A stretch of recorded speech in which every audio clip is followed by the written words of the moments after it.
every time Ivy and Francis walk out of here, I always think about that presidential statement, walk softly or speak softly and carry a big stick. I'm not sure why, but somehow that seems to ring true. I don't know if that's applicable or not. So, Zachary, would you thank you, bless you. And Christopher, Zach, everybody, thank y'all. That was wonderful. I know what I was going to say. Where's Anna?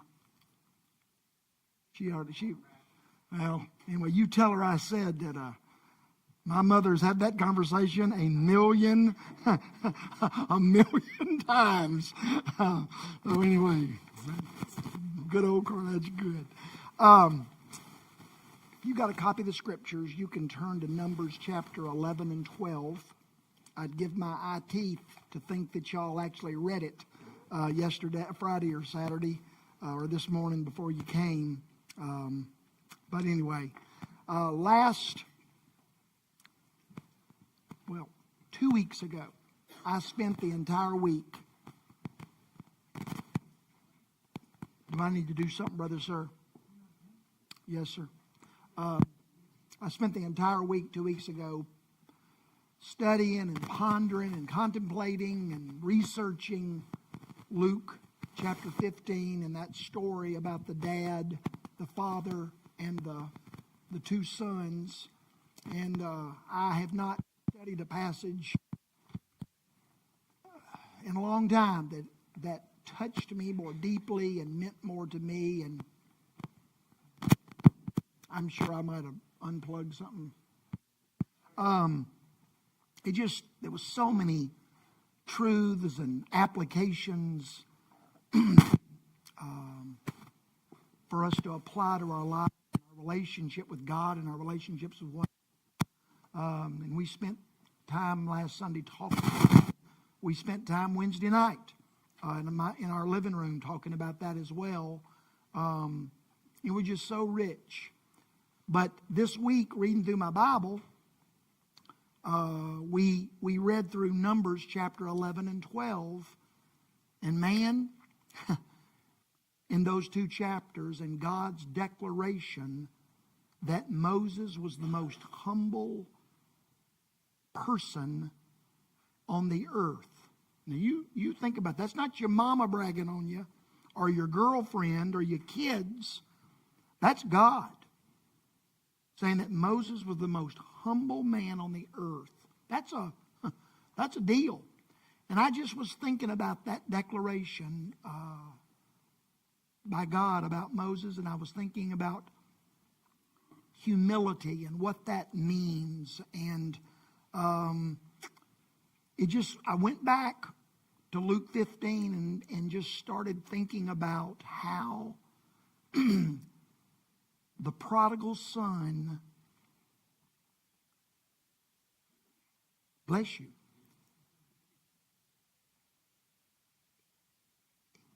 there came a moment in the life of the prodigal son where he grasped this idea of humbling yourself.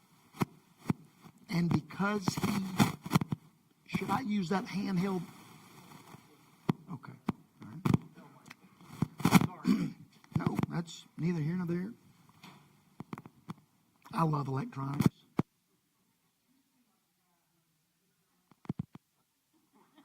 My son-in-law hates daylight savings times because he's got to come over and fix everything in my house that is electronic with a clock, including my watch. Not this watch, but my other little. I don't have to even do that, so he has to come over and go around and change everything. So, anyway, thank you, Justin.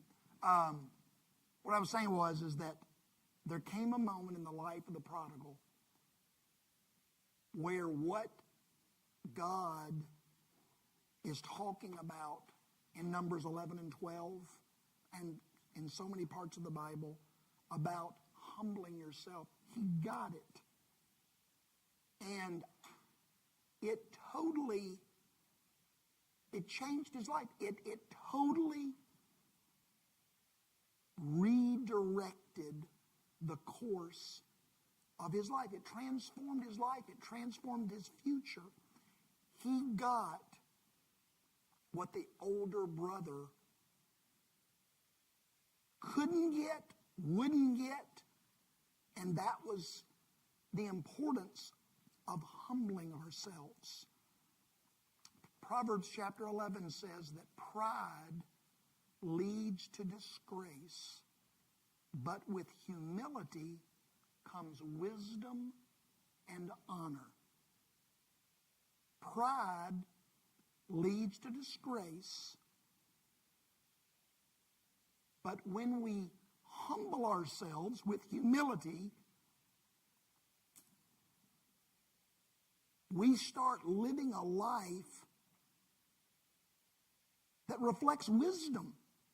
And with that wisdom comes honor. And you see that. You see that in the life of the prodigal. With humility, he humbled himself. And the Bible says he came to his senses and he said, "Dadgummit, I've made a mess of my life." Larry Ray paraphrase. I don't want to live in the consequences and the harvest of pride, rebellion, independence, stubbornness, hard-headedness. I've had enough of that.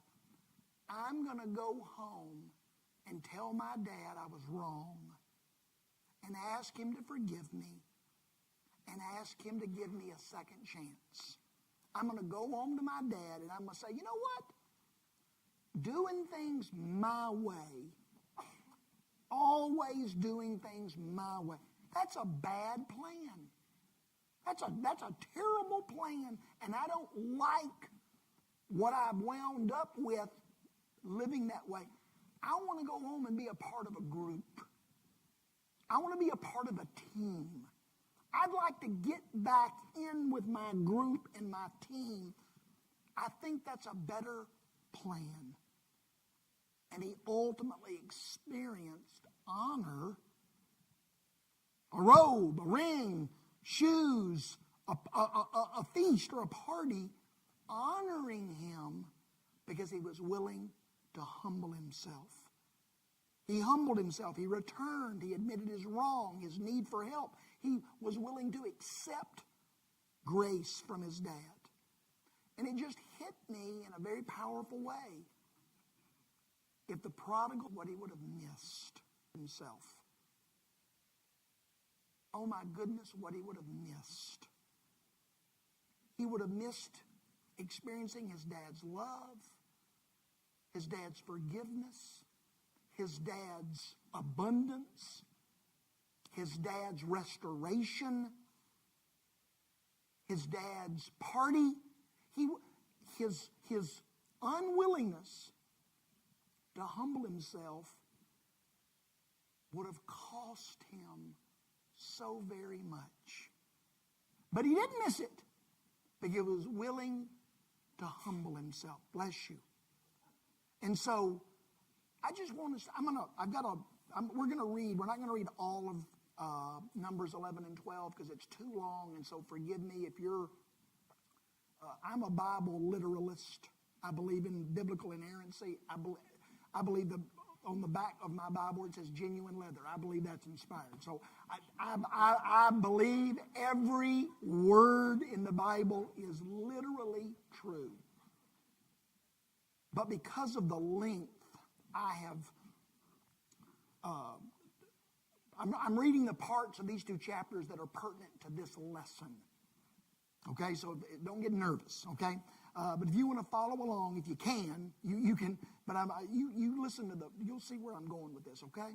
So let's start in Numbers 11, somewhere in the middle. I'm not exactly sure, but it says Moses heard the Israelites. I'm so sorry, have left Egypt. God, through miraculous means, plagues and everything, set the Israelites free, led them out of Egypt, and made them a nation. And now they've traveled from Egypt to Mount Sinai, and they stayed there for over a year. Got the Ten Commandments, all that, and now they've left, and They're wandering. They're wandering through the wilderness, okay? Stopping at different locations. So that's where we are. This is a year and a half, give or take, after they left Egypt, where we are right now in Numbers 11. It says, Moses heard all the people standing in front of their tents, whining. And the Lord became angry, and Moses was upset too. And he said, Lord, why are you treating me so harshly? I need mercy. What did I do to deserve the burden of all these people? Are they my children? Why must I carry this burden? I can't fulfill your promises to their ancestors. What he's saying is, you promised Abraham, Isaac, and Jacob to get them to the promised land. I can't do this. I can't feel responsible for this undertaking to get this group of people from Egypt to the promised land. That's what he's saying there. Where can I get meat for all these people? They keep whining, saying, give us meat to eat. I can't carry all these people by myself. The load's far too heavy. If this is how you intend to treat me, please kill me and end my misery. Now, those sound like dramatic words, don't they? You ever felt that way? Well, I have. You ever prayed that before? I have. God, I'm in a situation that I am so unhappy. I am so overwhelmed. I am so frustrated. I'm so discouraged. God, if you love me, kill me. I prayed that many times. I'm not, maybe I should be ashamed, but I felt that. I bet some of you have too. Let's see here. Where am I? God said to Moses, gather 70 of your elders and bring them to the tabernacle to stand with you before me. And I will meet with you there. And I'll take some of the Spirit that is upon you, and I will give it to them. I will place it upon them. And they will help you bear the burden of the people, so you will not have to carry it alone. Say to the people, purify yourselves, for tomorrow you will have meat to eat. For the Lord has heard your complaints about wanting meat and saying that you would be better off in Egypt. I love this. This makes the Bible so real to me. Now the Lord will give you meat, and you will have meat to eat, not just for a few days, but for a whole month, until you are sick of it. For you have rejected the Lord, who is here among you, and you have whined, saying, why did we ever leave Egypt? But Moses said, Lord, there are 600,000 soldiers here with me, not including their wives and children, okay, and their grandparents who are no longer soldiers because they're too old. There are 600,000 soldiers here with me, and you say that I'll give them meat for a whole month? If we killed all our flocks and herds and caught all the fish in the sea, could that satisfy them? Could that feed all of them for a month? Then God said, Moses, has my arm lost its power? Now you will see whether or not my words come true. I've got to stop there. I love that. Moses is complaining because the people are whining and whining and whining about this food, about not having enough meat. And so God says, okay, I'll give them food. I'll give them meat. And God, what I think Moses wanted God to say is, go and rebuke them and tell them that they ought to be happy with the manna and to stop complaining about the meat. But that's not what God said. God said, okay, we'll give them meat. And Moses is like, oh, my prayer. Because now all of a sudden, that's not what I'm going to take that back and reword my prayer. Because now all of a sudden, Moses says, oh my gosh, I got to stand up in front of all these people, 1.5 million to 2 million people, and tell them that they're about to get meat enough for a month for everybody. How can I do that? That's impossible. But anyway, God says, you trust me. See if my arm's not strong enough to do that. Let's see. So So Moses told the people what the Lord had said, and he gathered the 70 elders and placed them around the tabernacle. And the Lord came down in the cloud and spoke to Moses, and he gave the 70 elders the same spirit that was on Moses. Ooh. And when the Spirit rested on them, they prophesied, but they didn't do it again. Now 2 men, Eldad and Medad, had stayed in the camp. 2 of the 70, 2 of these leaders that should have been out there with the other 68, they stayed in the camp. So they didn't come. There's a lot going on there. They stayed in the camp. They were listed among the elders, but hadn't gone out to the tabernacle. Yet the Spirit told Moses them too. So they prophesied in the camp. Someone ran and told Moses, Eldad and Medad are prophesying in the camp in front of the other people, in front of the crowds. Joshua, who had been Moses' assistant since a boy, protested, Moses, make them stop. But Moses replied, Joshua, are you jealous for me? I wish that all of God's people were prophets, and the Lord would put his Spirit on them all. You see the point. Joshua's concerned that people might think, oh,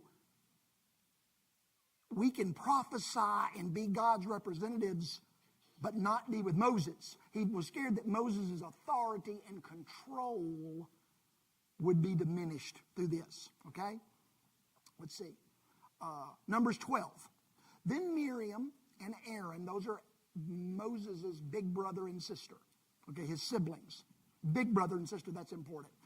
Then Miriam and Aaron criticized Moses for marrying a Cushite lady. That's a lady from Africa, from North Africa, okay? And a non-Jew. She's not Jewish, and she's from Africa. So it makes his big brother and sister furious. They said, has the Lord spoken only through Moses? Hasn't he spoken through us too? And the Lord heard them. And the Lord heard them. You know, when we say things to other people, the Lord heard us. Sometimes we forget that, don't we?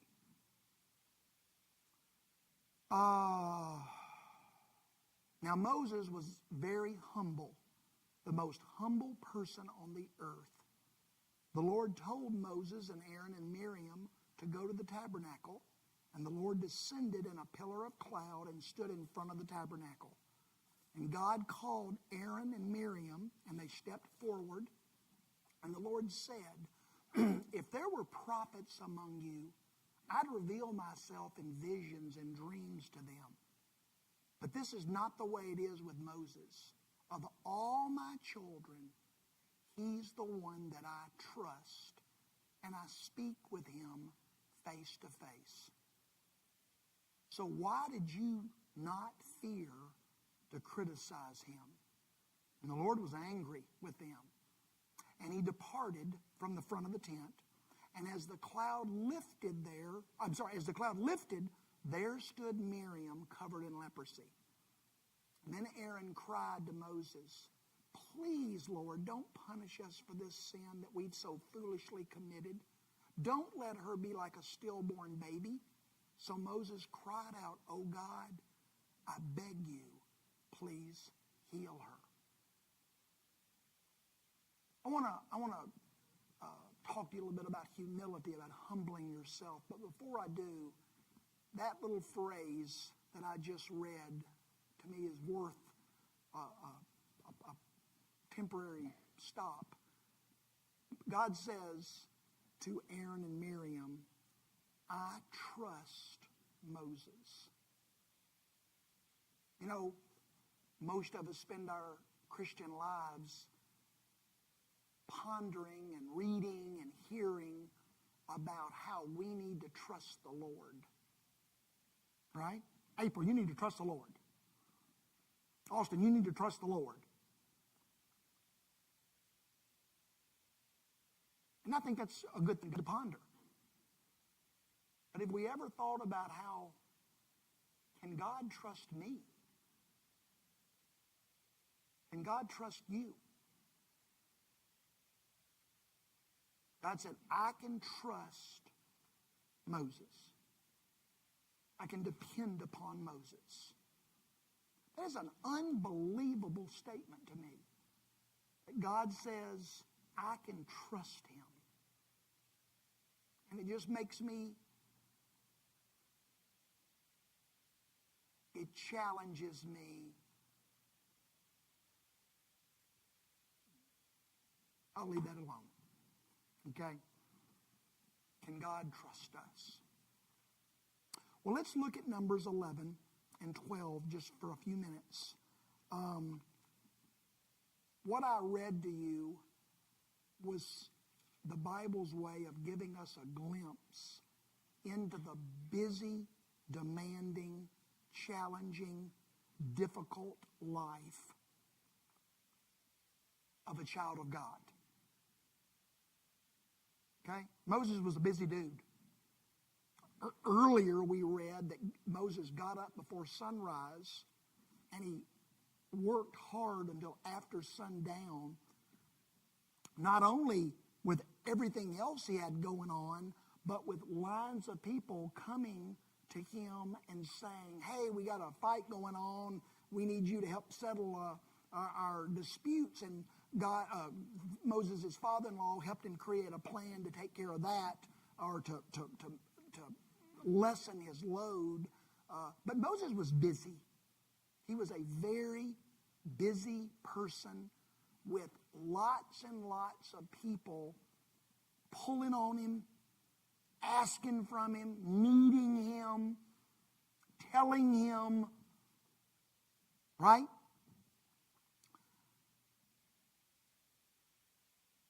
Can you identify with that? Any of you moms feel that way? Somebody's always needing you, always calling you, always wanting from you. It never ends. You pull your finger out of the ocean, and it just, no matter what you do, it's never enough. I just read that, and I just thought about how, first of all, it's a life where he was continually hearing complaining and whining.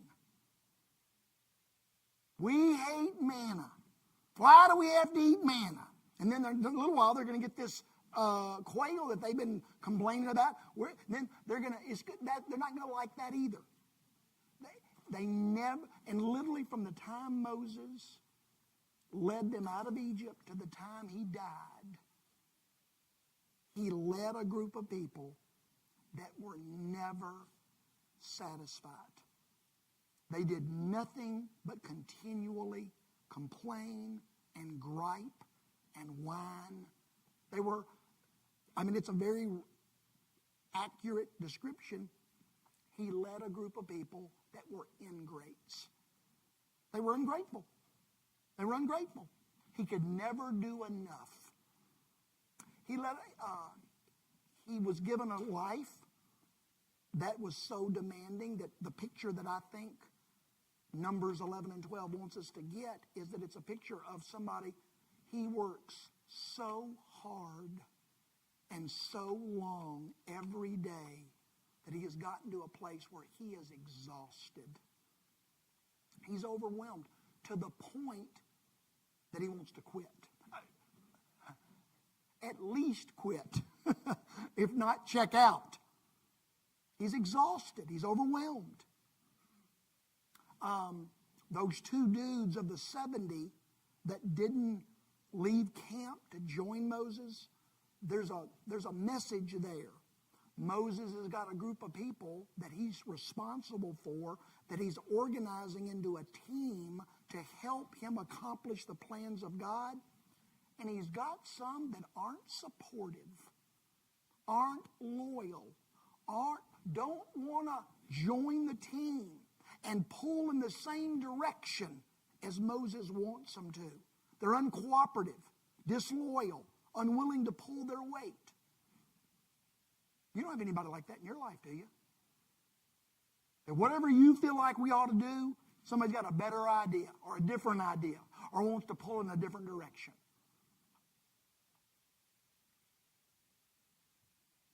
And then Moses has got such a great family. This is Moses, one of the three greatest people in the entire Old Testament. The only two people that can stand in his presence as far as significance and connection with God would be Abraham and David. I don't think Moses got on some kind of a deadgum, stinking, idiotic, foolish, knucklehead dating website. Not that I have an opinion about that, but got on one of those things. I don't think he pulled up futurebrides.com and found this lady. I don't know why this lady is the one that Moses chose. She obviously had been in Egypt and saw what God was doing and decided, I want to go with them. I want to get in on what I see God in that group. I don't see God in my group. I want to go with them. And so she travels with them, and we don't have all the details. We don't have the dots connected. But there came a point when Moses noticed her, and he saw something in her. He fell in love with her, and he decided to marry her. You can come up with as many reasons as I can as why siblings would have strong opinions about things that we feel like we ought to do that are right and good and of God and important, and they don't agree. Okay? I want us to see today that this is a man who doesn't hover. He doesn't walk across the water once. He does. But he has the same battles that we do. He doesn't live on a cloud. He doesn't float around. He has a hard, difficult, challenging life that is filled with pressures and duties and responsibilities that he has to get up every morning and fight until his arm is weary, so weary that he can't fight anymore, and then he falls asleep, and danged if he doesn't have to get up the next morning and do it again. And the people that he's fighting with and the people that he's fighting for, they don't appreciate him. They don't help him. They don't support him. They don't back him. It's a hard life. This is a man that is loved of God, favored by God, blessed of God, called of God, but he has a difficult life. And as I look around this room, and I know most of you intimately enough, surely you're sitting there going, I've been there or I am there. And yet in the midst of all of that, God says to an exhausted, overwhelmed, discouraged, hurting, betrayed,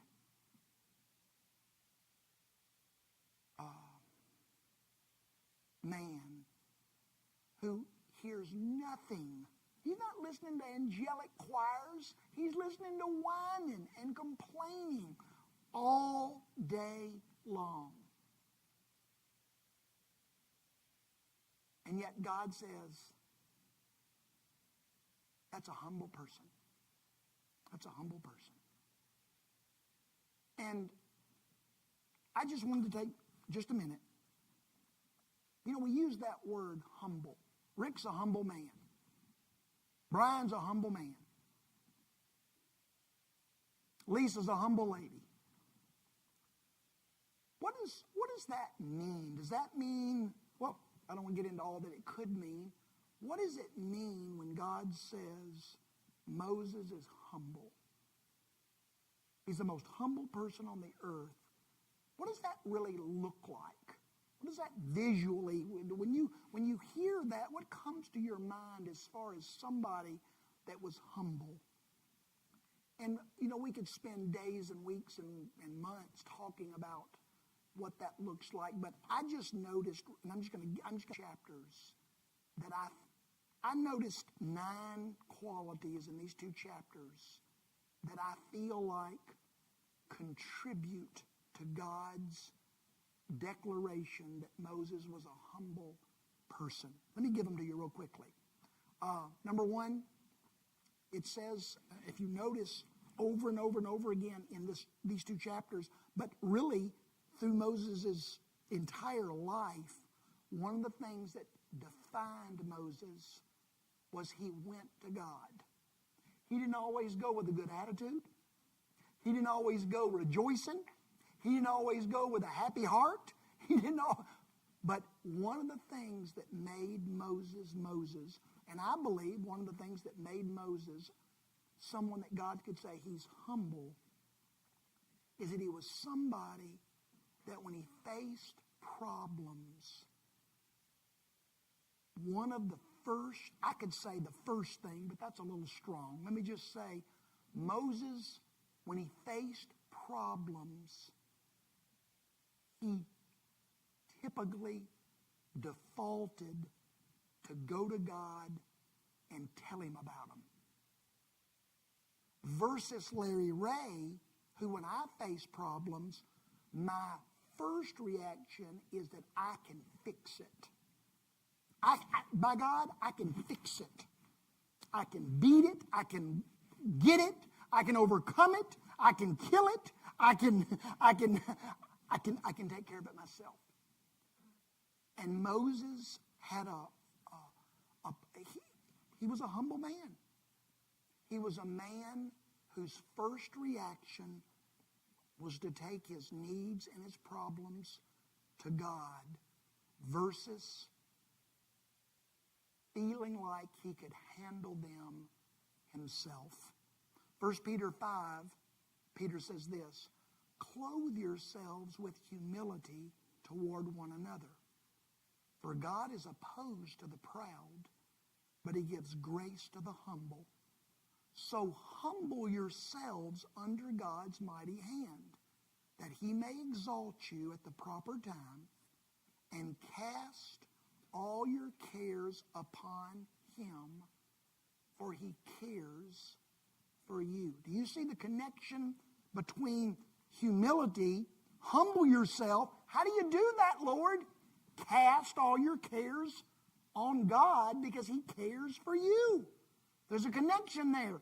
A humble person is a person who chooses to go and talk to God about his problems and give his problems to God first. That's a part of being humble. I find it remarkable that in these 2 chapters, but through Moses' life, Moses was brilliant. Moses was incredibly wise. Moses was incredibly powerful. Moses was incredibly successful. And yet, over and over and over again, when people came to Moses, Moses was willing to listen. If anybody could say, "Thanks, but I got this." Dude, I'm running a big organization here. I got a big outfit going here, and I'm the head of this thing. I'm the head chief. No. When people came to Moses and over again, and it says over and over and over and over again, that when God spoke to Moses, Moses did what the Lord told him. And when other people came to Moses and told Moses, gave Moses advice, Moses listened. Moses sought out counsel. He listened to advice and instruction versus someone who had every reason to be so confident in his abilities that he wouldn't listen. He would not listen to anybody else. Moses was a man who listened to others, sought out counsel, and listened to God's direction and followed it. This whole idea of these 70 elders that Moses says, God, I can't do this alone. Moses had an ability. What made Moses humble? Moses was willing to accept the fact that he could not successfully navigate life alone. He needed help. Help to do well and finish well. Versus people that I can do it myself. This is so, I know my mom and my wife are here and they're sitting there going, Lord, son, how can you even stand up there and say this? I'm acknowledging to you how unlike Moses and unlike these skill sets and qualities and attributes I am. These are so foreign to me to acknowledge that I need other people's help. I can't fight my battles alone. I can't do it alone. I need help. John, I need mighty men like David. And if you notice, the greatest people in the Bible were people who recognized they needed a team. They needed help. They needed support. I think that's a mark of humility. Moses had that. I'm just digging a deeper and deeper hole. Moses experiences some real criticism from his sister and his brother. I'd have told my brother and my two sisters where to get off. You don't see Moses falling apart. You don't see him getting... A humble person can accept and listen to criticism. They don't bow up. They're not petty. They're not thin-skinned. They're not easily offended. They can accept and handle criticism.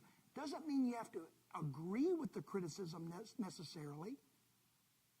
But how do you do if somebody who really cares about you and you respect, they come to you and they look you in the face and say, hey, I'm concerned, or I want to challenge you on this, or I want to make you aware of this. How do you do with that? When your mate does that, when your children, your friends do that. How do you handle that? Have you created an atmosphere where no one would even dare try because they know better? Know better. A humble person takes criticism. Like I said, not necessarily agrees with it, but they take it, they ponder it, and they're open to embracing it if they can. Moses' response to Joshua. Moses, some of the team's not with us doing exactly what we're doing. No telling what's going on there back in that camp. We need to nip that in the bud. Moses says, Joshua, it's okay.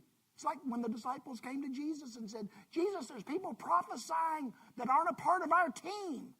Well, again, what they're saying is, don't you keep your thumb on everything. And Jesus says, it's okay. If they're not against us, they're for us. Jesus wasn't a control freak. Moses wasn't a control freak. Larry, some days he's not a control freak. Many days, though, I have to win. I have to be in control. I have to be boss. I have to get my way. I have to be right. A humble person isn't a control freak. I admire Moses so much. I admire anybody. Alan. I admire Alan very much for many reasons. He's an admirable person. One of the reasons that I admire Alan, I find it unbelievable that he can be so transparent with his pain. Man, my life verse is, don't let them see you cry. Don't let them see you hurt. Don't let them see you bleed. You create an image that looks like a Star Trek force field. You are good. You are great. You are mighty. You are overcoming. Do not let anybody see the pain or the failure that you have caused, or the pain or the failure that you've experienced. You keep it strong. John Wayne and Clint Eastwood did not let people see their hurts. And you shouldn't either. But Moses, God, I'm hurting. I'm dying here. I need help. I'm failing. I'm miserable. He was so transparent. He owned and admitted his pain and his sin, that which was done by him, that which was done to him. I find that amazing. You don't see Moses trying to get revenge. A humble person believes what the Bible says. Vengeance is mine, says the Lord. And if you wrong me, I'm going to let God take care of that. I'm too busy doing noble stuff to walk away, to fight you and punish you. I'm not going to do that. Whether you're my kid's teacher, my husband's boss, a coworker, I'm gonna let God. One of the things that makes Moses Moses, that makes Moses humble, his willingness to let God fight his battles, punish his enemies, and defend him. He didn't hold grudges. Did you? I mean, when he forgave people and he laid it down and he walked away from. Buddy, I'd have held a grudge. My sister got. In fact, there've been days when I sort of hoped my sister wouldn't get leprosy. I guess, but how dare her? They really try to stab him in the back. And Moses' response is, God, please heal my sister. And the only reason God did heal her is because of Moses. That's the implication in that passage, is that if Moses said good, she'd have died with that leprosy. But Moses was a humble man. He was somebody that said, you know what? I forgive. I've done wrong. And I've experienced forgiveness. I need to forgive others. I will not hold a grudge. I will not seek revenge. I will not rejoice when my enemies fall down. I will not do that. He let God fight his battles and handle his enemies versus holding grudges, defending, blaming, slandering, and attacking. And then it stuck out to me that Moses was so quick to pray for his sister. Moses saw a connection between handling life and being able to respond well to his enemies and his opponents by interceding for them. He prayed for his enemies. Isn't that funny that that's exactly what Jesus did on the cross? Father, please forgive me. Isn't that funny that that's what Stephen did when he was being stoned? Please, Lord, don't hold this against them. Paul was continually praying for people that had wronged him. There's something about intercession for enemies. It doesn't make the pain go away necessarily, but it makes it bearable. when I give those people over to God every day, every day, every day, by name. I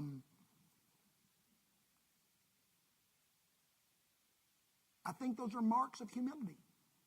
I think that's why Moses possessed those marks, those qualities, and God noticed them, he saw them, and he said, that's a humble person. So it begs the question, why should I want to be humble? Why? What's in it for me? What's the benefit of being a humble person? Well, to me, there's one real benefit. You get grace. Solomon said, James said, and Peter said, they all said exactly the same thing. God is opposed to the proud, but he gives grace to the humble. And at the end of the day, isn't that what we want? Isn't that what your soul longs? What do you want? That boy coming back to see his daddy, what he wanted was grace.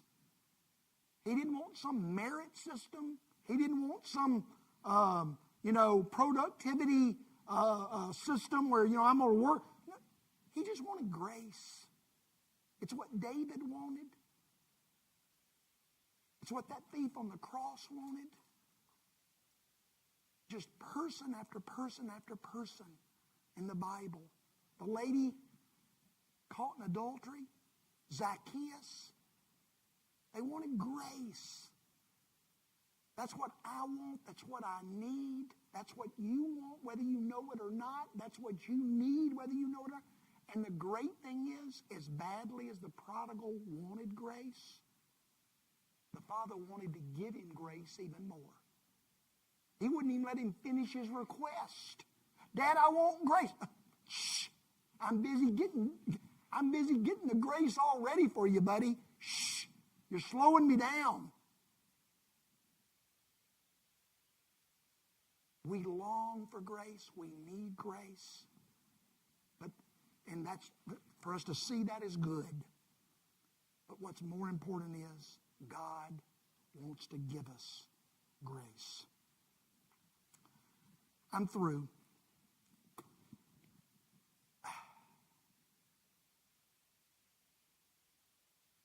I get tickled, and if this applies to you or describes you, I'm just being silly right for a second, okay? Don't get offended. Don't be easily offended, okay? Because that's not my point. But I get tickled listening to people tell me what they're giving up for Lent. I'm giving up booze. I'm giving up cigarettes. I'm giving up meat. I'm giving up chocolate. Some of you wives are hoping your husbands will give up anything, other things. But anyway, that's I'm giving stuff up. Okay? And I'm sure that's fine. I'm not throwing stones at you for giving up something, sacrificing things for Lent. But I wonder if for a change, rather than giving up chocolate and cigarettes and booze and meat, what if we gave up our pride, our independence, our rights, our wounds, our offenses, our grudges, our passion to win and to be in control? Wonder if this Lenten season we just said, God, I have to be in control of my family. I have to be in control of my husband. I have to be in control of my kids. I have to be in control. But for whatever the remaining part of Lent is, I'm going to try not to be so controlling. I'm going to try to go and ask for forgiveness rather than waiting on somebody to come back to me first. I'm going to try praying first rather than last. I'm going to try to get some help rather than trying to do it alone. I find it very significant that Solomon, James, and Peter all say that they say it in different ways, but they all communicate the same message. Humble yourself. Humble yourself. That means that while there is a grace that God just pours out upon us, like the rain out of the heavens on the ground, there's also a grace that I can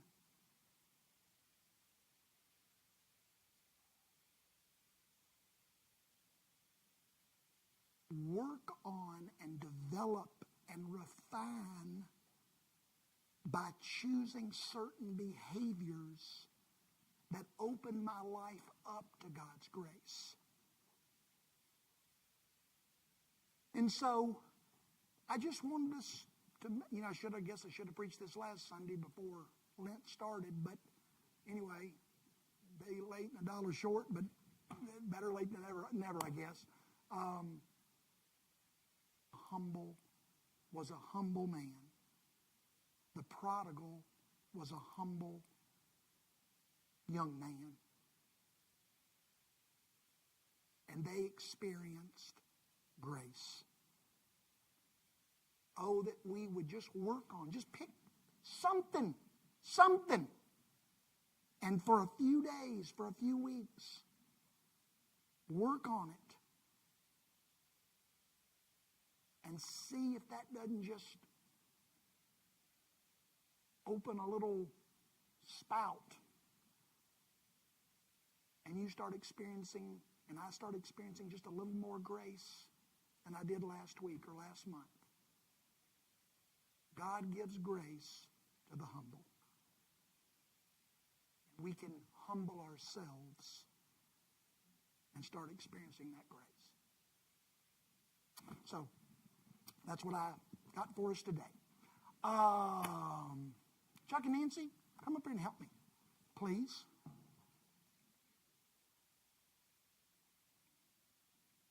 We're going to take the Lord's Supper.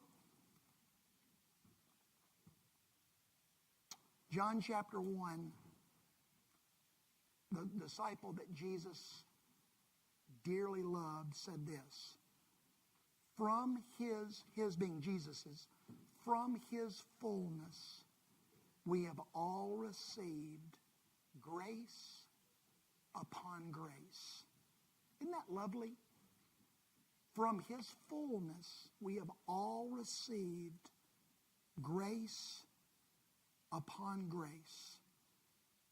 For the law was given through Moses, but grace and truth were given through Jesus Christ. From his fullness, we have all received grace. Who should come up here and eat that which represents the body of the Son of God? Who should come up here and drink juice or wine, that which represents the blood of Jesus? Anybody in this room who would say, I've experienced God's grace and I have been the beneficiary of that grace ever since, and I'm sure counting on it to continue. If that's your testimony, if that's your desire, if that's your prayer, if that's your plan, I've been the beneficiary of his grace, and I want it to continue till the day I stand in his presence. If that's your experience and testimony, and that's your desire and plan, then you come and you eat and you remember.